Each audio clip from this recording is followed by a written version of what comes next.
don't think they're particularly time wasting any more than we did. I think they tackled pretty hard, but then so did we. I think the referee was just bad to both teams. The generally poor performance. But I think the reason Knox lost was because he had 2 sloppy goals. My personal opinion, Chris, they had a couple of decisions where there was a blatant dive in the penalty box which should have been a booking.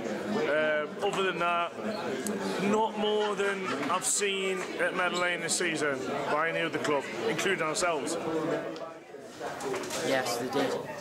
They did go down very easily. I think the referee was poor on that because I think Peterborough went down very easy, but he booked a load of Knox players for supposedly time wasting, and if he's doing it for one team, he's got to do it for the other team, which I think he failed to do. Well, I don't really know because I think the refs are pretty much. No, I don't think there's a lot of time wasting really. Roy Carroll, I'm not sure about his booking.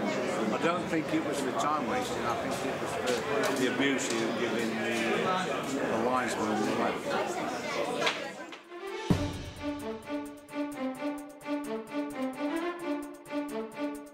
Yes, I do think there's an issue with him. I think he's got like an aggro management issue and he just needs to calm down. He does get far too many silly bookings, and I think one day he'll get himself sent off and it will cost us. Which is a shame. He's been, aside from that, I think one of our best players. Roy, in my opinion, Roy needs to concentrate more about marshalling his own defence and not blaming officials and people in front of him. Yeah, he gets put far too easily. He does. He always argues with the officials, and when you argue with officials all the time, every time he argues with officials, he's always going to get a booking. In my view, anyway. Well, I think Roy's a great asset. He really is a good asset to Ross County. Roy comes with it. I'm not saying baggage, but he comes with 1 or 2 things.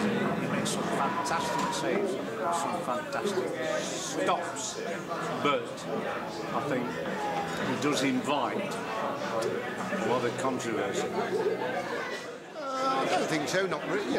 Why he was rattling away to the referee at times, I don't know. I mean, he's got to cut that down because obviously then he got booked, didn't he, for an innocuous incident. A bit later on, when he was tying his bootlaces on a goal kick, you see the referee was getting agitated. I mean, that could have been another yellow card, and he's suddenly off. So really, he's just got to stay away from it. I know he's a recognised international and a mature player, let's put it that way. But yeah, he's definitely got to stay away from it, not get involved.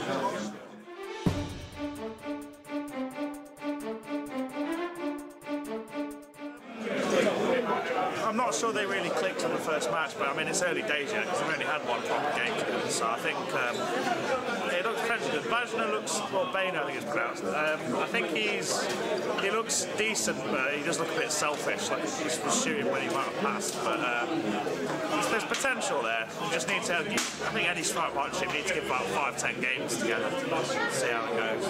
Very promising size. Early days, I don't think we got enough crosses into the pair of them. Ahurst was contained. Banja was very marked. But what I did like is he's got very good close control, and he wanted the ball to feet rather than a big man to his head.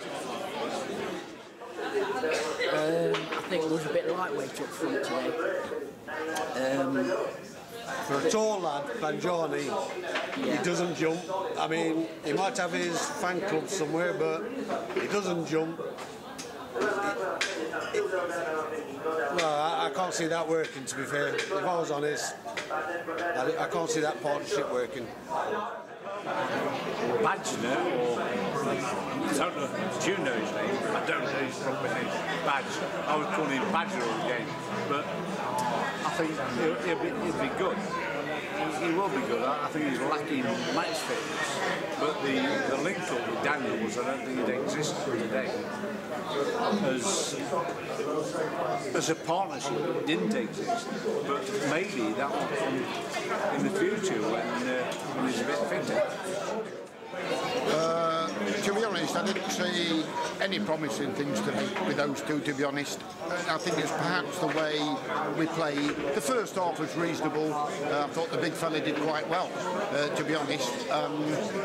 Daniels was playing a bit deeper. But to me, I think, Gary Thompson's better down the middle. He's much better player with his back to goal. And I was a bit disappointed the way Sean played today with not playing with two wide players, really. I mean, Gary Thompson was more wide right. He must have hated being out there, although he scored a fantastic goal.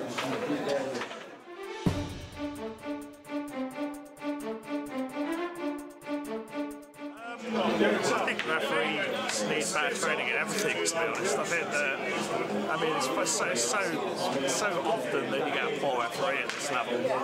Going to the top, you see poor decisions. I don't think it needs to be sorted out and clamped down on. With simulation, I don't think it was particularly bad today. I think that I don't think either team really died, really, to be honest. But it's something that can be looked at. I think that's a big question through the whole of the Football League. Going back to Tuesday when you get booked for walking off too slow. Where does it stop? Simulation. What is simulation? What in? Too big a grey area. It's too big a grey area to answer in one question. We've had 4 referees in Meadow Lane so many times this season. I'm not saying they're bad officials or whatever. They don't get much help because we haven't got the technology, but players do it all the time. If there's a Notts County player doing it, we clap him or whatever. If he gets us a penalty, we'll clap it. So it works both ways for both sets, really. No, I think I'm old-fashioned. I believe that it equals itself out over 90 minutes. I know there are bad decisions in and out of the game, but I think over 90 minutes, I think it actually equates out. Well, I think the standard of refereeing that I've seen this season particularly has been particularly poor, actually. They just get big decisions wrong, and I think they've got to first of all up their game and make sure they get the decisions correct. And I think, as I say, in the first half, there was some simulation that should have been booked. Punish with a yellow card, because if players are going to do it and you let them get away with it, they'll continue to do it. And one yellow card and a sending off, well, then perhaps maybe you'll cut it out. But I think referees in general have certainly got to up their game, get the big decisions right, but also stamp out. But I also think, that, I feel sorry for them as well, because I think what's creeping into the game all the time now is players, they appeal for everything. Throw-ins, bloody corners, all the other things, and then you see managers in the technical area berating fourth officials, linesmen, having to go to the referee. I think first of all, we've got to cut that out of the game. I don't know how we're going to do it, but it's got to stop. It never happened in our day like that. No. Not at all. You just got on with the game, But now, it's not easy being a referee either, although some of their decisions are very, very poor.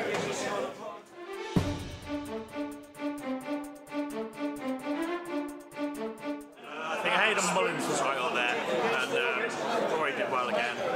And what's his name?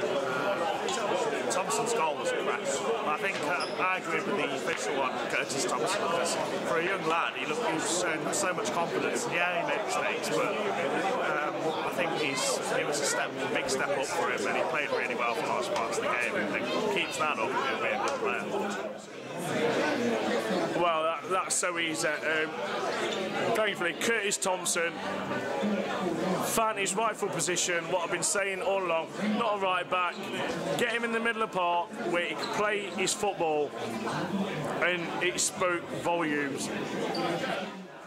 Only one player stood out today, in my point of view, and I've slagged him off to be fair, and that was Curtis Thompson. I think that's the best game I've seen him play for Notts. Because he was playing in his proper position in midfield. where right back is not his position. I just could not believe I was watching Curtis Thompson today, because I watched Curtis when he played his first game. When he played at the back, it's a bit lightweight. But today, Curtis Thompson, I think, is our player that is going to carry us through some hard times, because his tenacity and his fight in midfield, that's where he belongs. Not at the back, not at the front. That's where he belongs, midfield. But I must admit, I agree with the man of the match today. I mean, Curtis Thompson, I thought first half he had an excellent half. You know, he loved the role he was playing there. I thought he did very, very well indeed. Not quite so dominant the second half, but it was a very, very poor second half from our point of view. Yeah, but I would agree with the man of the match there.